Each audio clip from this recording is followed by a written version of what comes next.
Look, sweetheart, this is a place for people who've actually served, not for tourists playing dress up. Why don't you run along before you get hurt? The crowd laughed.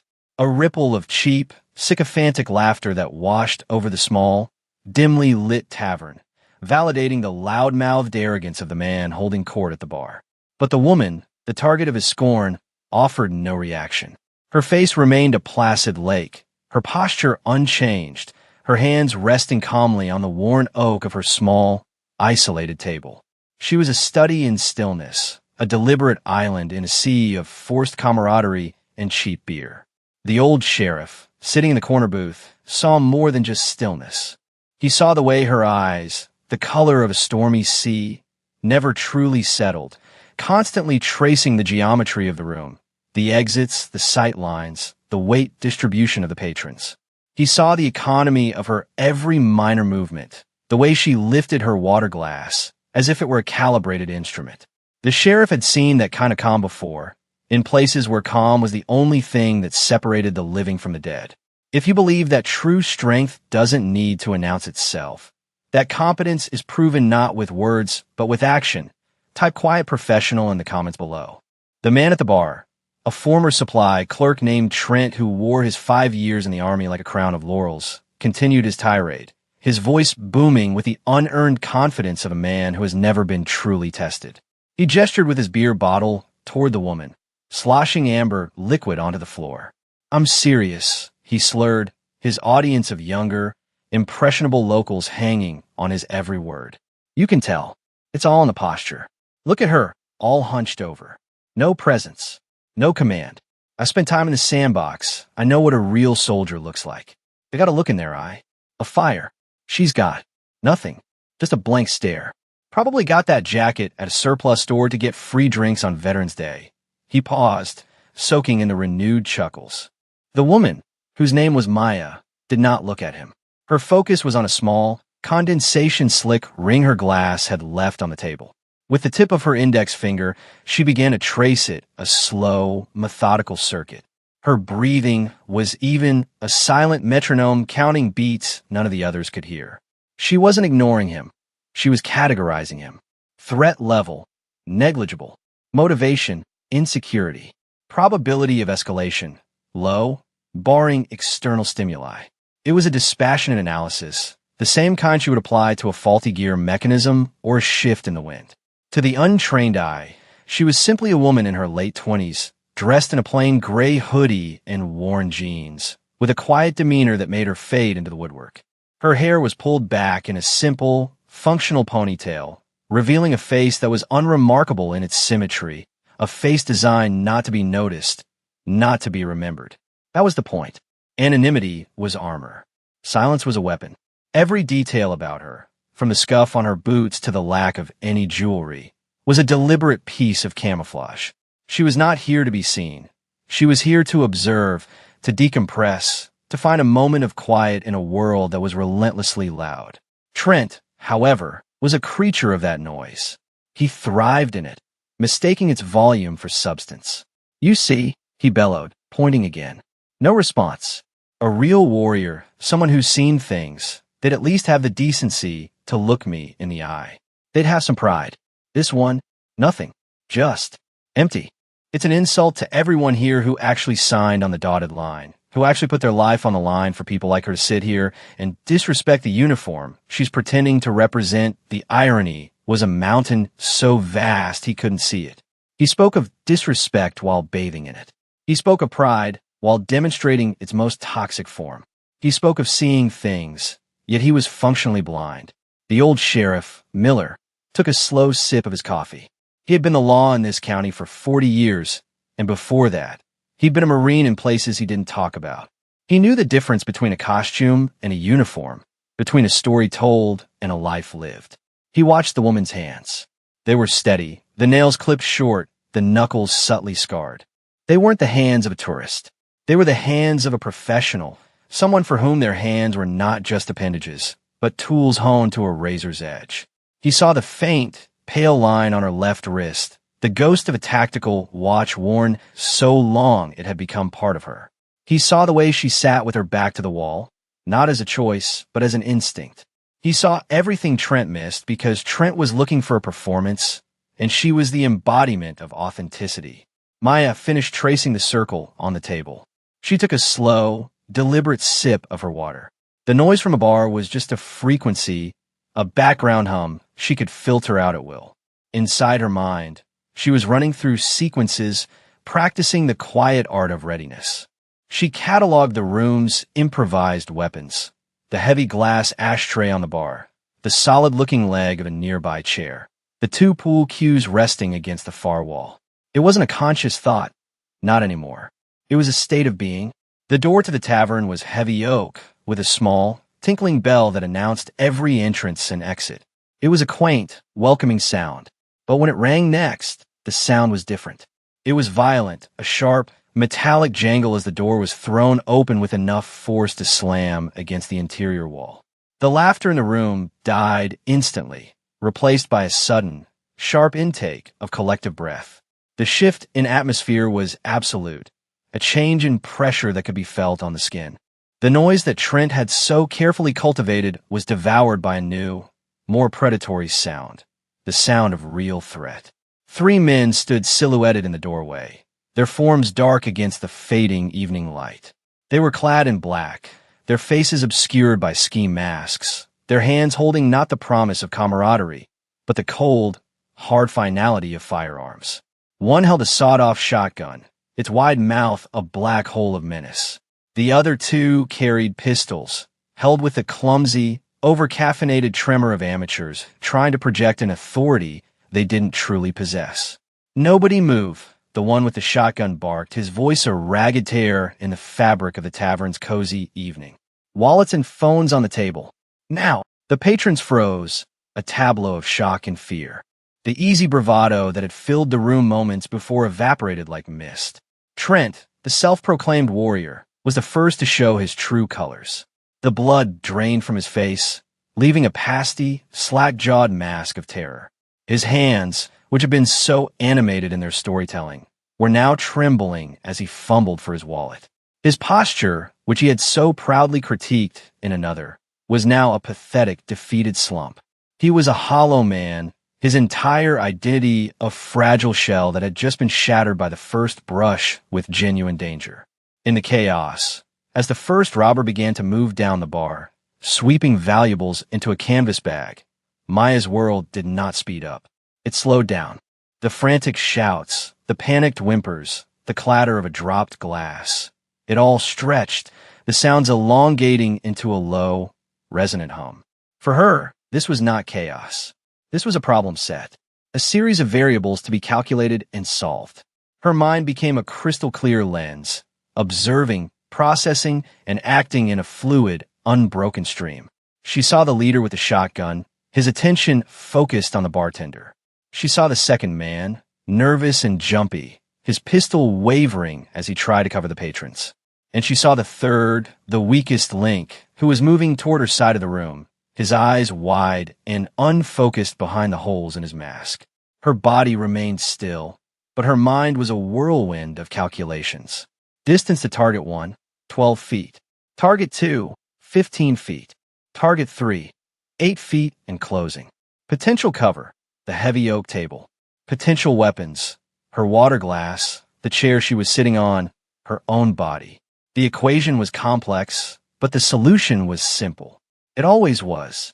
It was about creating a fulcrum, a single point of action around which the entire situation would pivot. And that pivot would be the man walking toward her. He reached the table next to hers, occupied by a terrified young couple who were pushing their belongings into a pile. He gestured at them with his pistol. "Hurry up," he hissed, his voice cracking with adrenaline. That was the moment of distraction, the moment of opportunity. It was a window that would be open for less than a second. For Maya, it was an eternity. The world didn't just slow. It came to a near standstill, a symphony of motion she was about to conduct with brutal, breathtaking precision. While others saw a bar invaded by thugs, she saw a chessboard, and she was about to make her first move. It was a move that would be silent, efficient, and utterly final. Her preparation wasn't a physical act of tensing muscles or taking a deep breath. It was an internal shift, a focusing of will that was as invisible and as powerful as a magnetic field. She didn't rise from her chair in a rush. The movement was a single, fluid unfolding, like a predator uncoiling. Her right hand, which had been resting on the table, closed around the heavy base of her water glass. Her left hand slid under the edge of the solid oak table. Her eyes, which had been passive and observant, now burned with a cold, blue fire, the fire of absolute purpose. The third robber, the weak link, made his fatal mistake. After grabbing the couple's wallets, he turned his attention to the quiet woman at the corner table. He saw what Trent had seen, someone small, non-threatening, an easy target. He took a step toward her, his pistol held loosely at his side, his focus already drifting toward the next prize. "You too," he grunted, his voice muffled by the mask. "Wallet on the—" He never finished the sentence. In the space between one heartbeat and the next, Maya exploded from her stillness. It was not a frantic motion, but a terrifyingly precise one. Her left hand gripped the edge of the table and flipped it, not as a shield, but as a weapon. The heavy slab of oak rose up and slammed into the robber's knees with a sickening crack of bone and cartilage. The man shrieked, his pistol flying from his grasp as his legs buckled beneath him. In that same instant, Maya was already moving, flowing around the tumbling table like water around a stone. Her right hand, holding the water glass, whipped forward. She didn't throw it. She used it as a bludgeon, the thick base connecting with the side of the second robber's head with a sound like a melon splitting. He dropped without a sound, a puppet whose strings had been cut. The entire sequence had taken 12 seconds. The leader, the man with the shotgun, spun around, his eyes wide with disbelief at the sudden, silent carnage. He had heard a crack and a thud, and two of his men were on the floor. He tried to bring the shotgun to bear on the gray blur that was Maya, but he was too slow. His movements were clumsy, panicked. Hers were the product of 1,000 hours of training, of muscle memory burned so deep it was instinct. She was already inside his guard, one hand clamping down on the barrel of the shotgun, forcing it toward the ceiling, while the palm of her other hand struck the base of his jaw. It wasn't a punch. It was a transfer of kinetic energy, a perfectly calibrated strike designed to rattle the brain inside the skull. The man's eyes rolled back in his head, and his body went limp, his fingers spasming on the trigger. A deafening blast tore through the tavern, obliterating a section of the ceiling and showering the room in plastered dust and splinters. But the shot was harmless, directed away from any human life by a calm, steady hand. Maya smoothly disarmed the now unconscious man, broke open the shotgun, and let the shells clatter to the floor. She then moved to the other two, her motions efficient and practiced. She checked their conditions, one with a concussion, the other with shattered kneecaps, and quickly secured their hands behind their backs using their own belts. The entire violent ballet, from the first move to the last, had taken less than 5 seconds. And then there was silence. A profound, deafening silence, broken only by the whimpering of the man with the broken legs and the gentle tinkling of the bell on the door as it settled back into place. The patrons, who had been huddled under tables and behind the bar, slowly looked up. They saw the 3 masked men incapacitated on the floor. They saw the overturned table, the shattered glass, the hole in the ceiling. And they saw the woman. She was standing in the center of it all, breathing calmly, her expression unreadable. She was no longer the quiet, unassuming figure in the corner. She was the calm at the eye of the storm she had just unleashed. Trent stared, his mouth hanging open, his face a mask of utter, incomprehensible shock. The world he thought he knew, the rules he thought he understood, had just been rewritten in a language of brutal, undeniable violence. The woman he had dismissed, insulted, and pitted had just done something that his mind couldn't even process. It wasn't just that she had fought back. It was how. The speed, the precision, the absolute lack of hesitation. It was a level of competence so far beyond his comprehension that it felt like magic, like a law of physics had been momentarily suspended. He finally managed to utter a single, pathetic phrase, a whisper in the echoing silence. No way. It was a denial of reality, a desperate attempt to cling to a worldview that had just been rendered obsolete. His arrogance, once a roaring bonfire, was now a pile of cold, wet ash. The quiet competence he had mocked had just saved every single person in the room, and in doing so had exposed his own loud ignorance for the hollow sham it truly was. The silence stretched on, thick and heavy with awe and disbelief. The air, tasting of gunpowder and dust, was static. Every eye in the room was fixed on Maya, who seemed utterly unaffected by the carnage she had just wrought. She methodically righted the overturned table, her movements as calm and deliberate as they had been when she was tracing the water ring moments before. It was this unnerving calm, this profound lack of adrenaline-fueled reaction, that was perhaps the most shocking thing of all. She wasn't celebrating, she wasn't shaking, she wasn't even breathing hard. She was simply restoring order, as if cleaning up a minor spill. It was into this charged quiet that a new sound emerged, the slow, deliberate footsteps of Sheriff Miller. He rose from his corner booth, his old bones creaking, and walked toward the center of the room. He didn't look at the downed robbers or the terrified patrons. His eyes, full of a deep, weary wisdom, were only for Maya. He stopped a few feet from her, his gaze taking in the scene not with the shock of the others, but with a kind of sad, profound recognition. He didn't need to see a file. He didn't need to run a name. The evidence was all around him, written in the language of action. He saw the way she had used the table not as a barrier, but as an offensive tool, a classic piece of environmental improvisation taught only in the most elite circles. He saw the specific palm heel strike she'd used on the shotgun wielder, a technique designed for maximum disorientation with minimal long-term damage. Most telling of all, he saw her stance now, as she stood over the subdued men. A perfect center axis relock, her body perfectly balanced, ready to react to any new threat from any direction.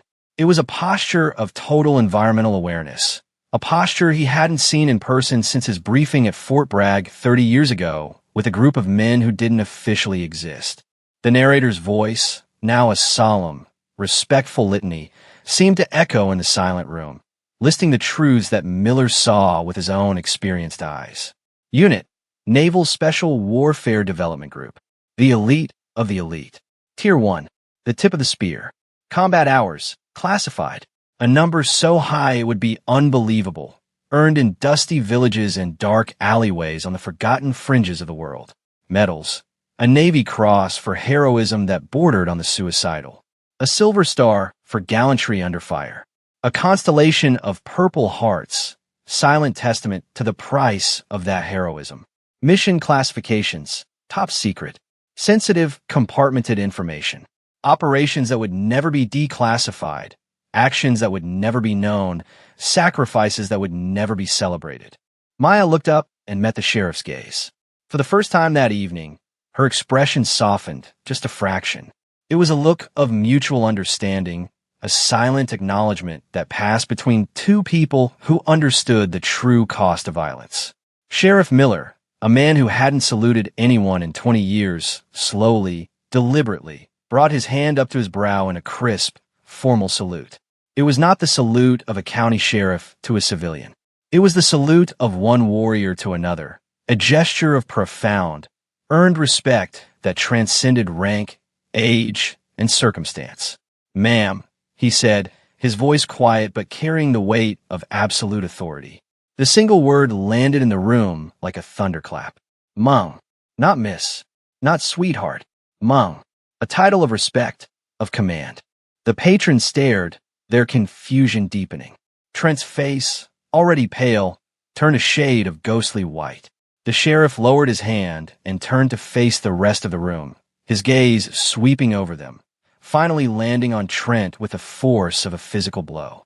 For the past hour, Miller began, his voice a low, gravelly rumble that commanded total attention. Some of you were entertained by this man's ignorance. He gestured dismissively toward Trent, who seemed to shrink under the weight of the sheriff's words. He talked about what a soldier looks like. He talked about fire in the eyes, about presence. He ran his mouth about things he clearly knows nothing about, because he was judging with his eyes instead of his brain. He made assumptions, and his assumptions, like most assumptions born of arrogance, were dead wrong. Miller took a step closer to Trent, his voice dropping even lower, forcing everyone to lean in to hear. "You see this woman?" he asked, his voice laced with a cold fury. "You dismissed her. You called her weak. You mocked her silence. You want to know what her silence is? It's the silence of discipline. It's the calm of someone who has been to the edge and back so many times the fear has been burned out of her. That blank stare you talked about, that's focus. That's a mind that is processing 1,000 variables at once while yours is struggling to form a coherent sentence." He paused, letting the words hang in the air, each one a hammer blow against Trent's shattered ego. "You don't know what a warrior looks like because you've never seen one up close. You've seen actors on a screen and boys playing soldier. What you see right here," he pointed directly at Maya, "is the real thing. She's not playing dress up. She is the person the people you pretend to be have nightmares about. She is the reason you get to sleep safely in your bed at night, spouting your nonsense in a free country. She's a United States Navy SEAL." The final words fell into the room with the weight of an anvil. Navy, SEAL. The two words seemed impossible when applied to the quiet, unassuming woman standing before them. A wave of understanding, of awe, of deep, profound shame washed over the patrons.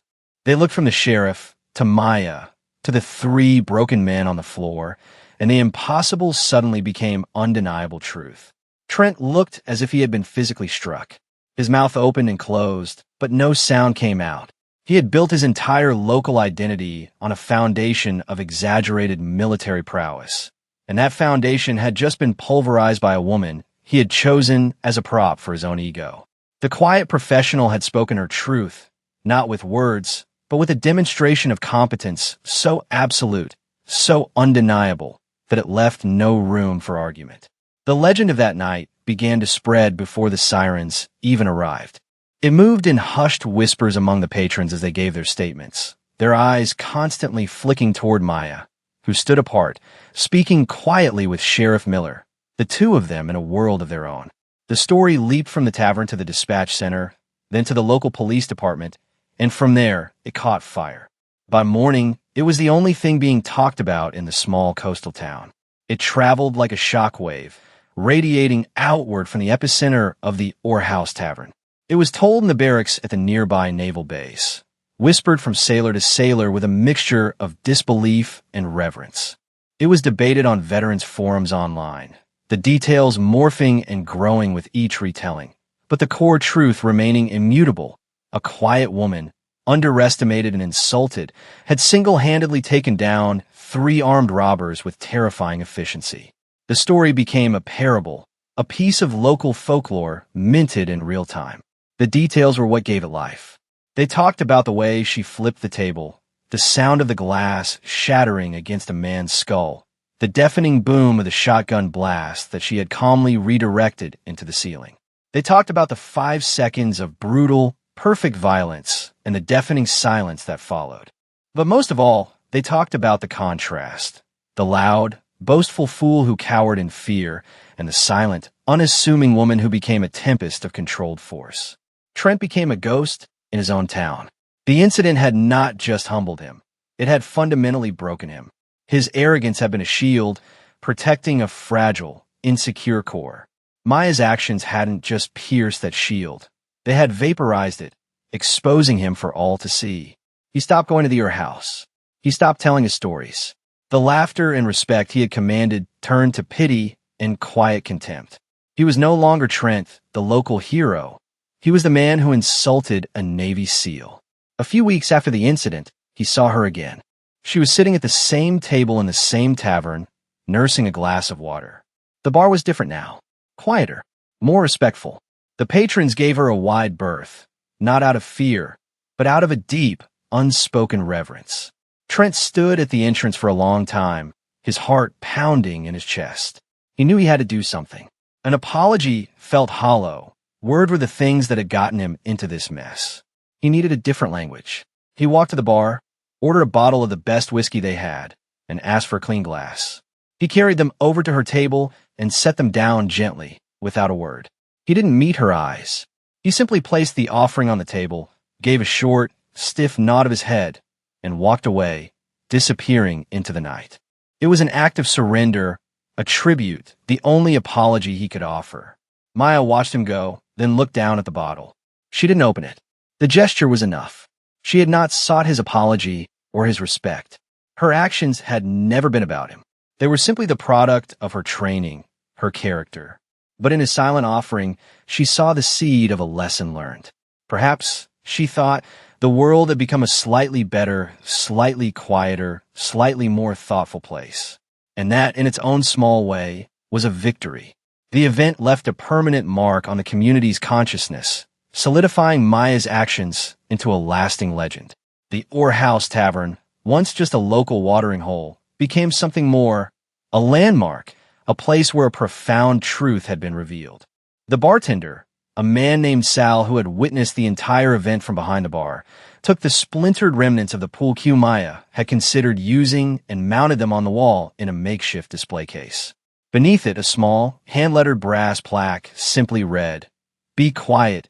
It was a warning, a piece of advice, and a tribute all in one.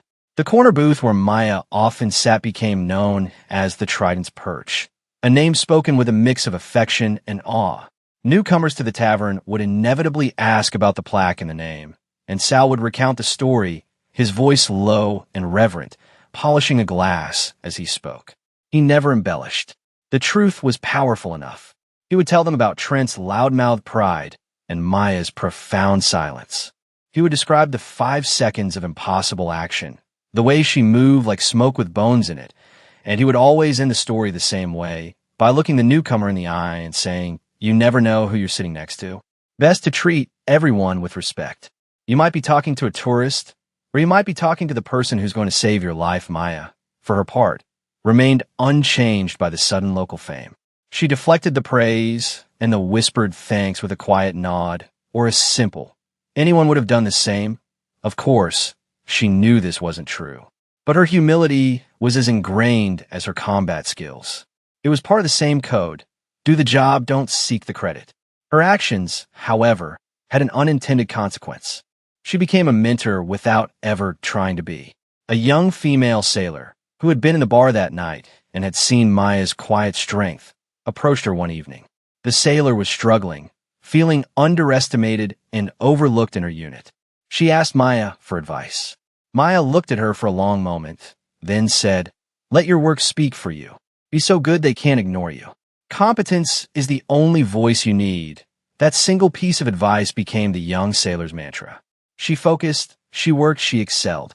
And years later, when she became a Master Chief Petty Officer, she would tell the story of the quiet woman in the Orr House Tavern to her own young sailors, passing on the lesson of silent professionalism. The ripples of that one night continued to spread, a testament to the idea that a single act of profound competence can be more powerful than 1,000 boastful words. It was a legacy not of violence, but of the virtue that guided it: discipline, humility, and a quiet, unshakable strength that resided not in the volume of the voice, but in the quality of the character. Months turned into a year, and the story of Maya at the Orr House Tavern settled from folklore into established history. The town and the nearby base had absorbed the lesson of that night. It had become part of their institutional memory, a cautionary tale told to new arrivals and cocky young recruits.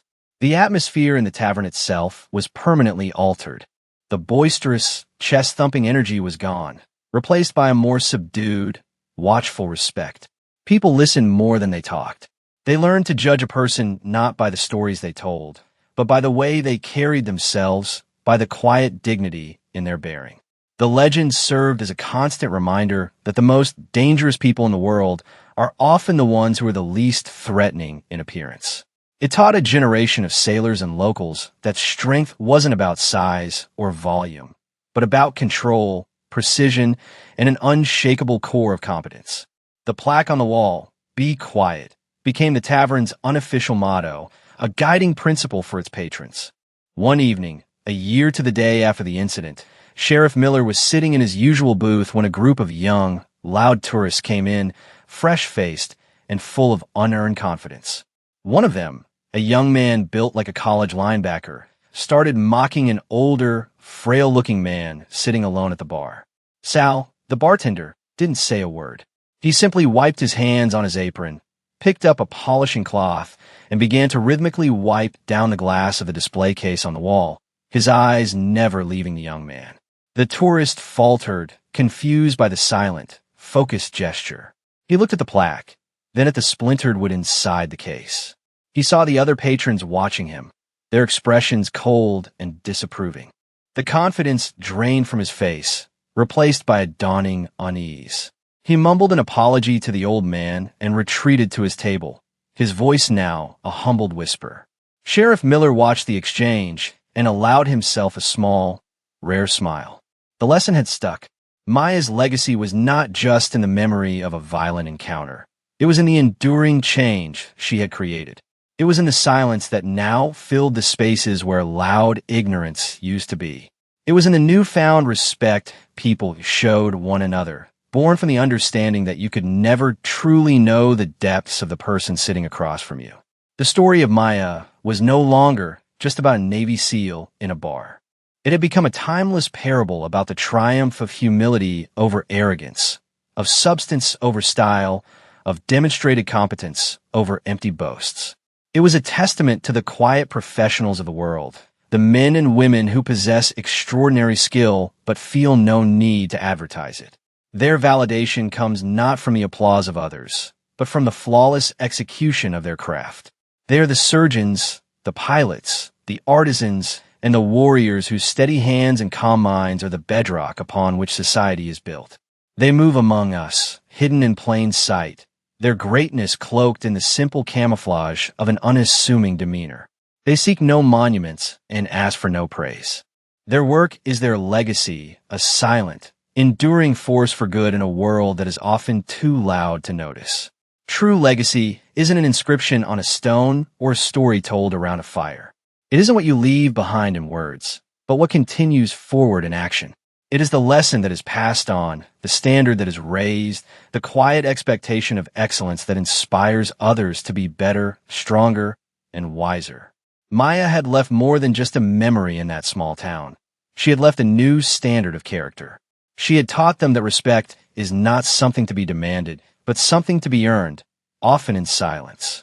And that the most powerful voice in any room is not the one that shouts the loudest, but the one that backs its few words with undeniable, irrefutable proof of its worth. Her silence was her sermon, her actions were her creed, and the peaceful quiet of the Orr House Tavern was her lasting monument. For more stories where quiet competence triumphs over loud ignorance, and where silent strength defines their worth, subscribe to Unknown Heroine Tales.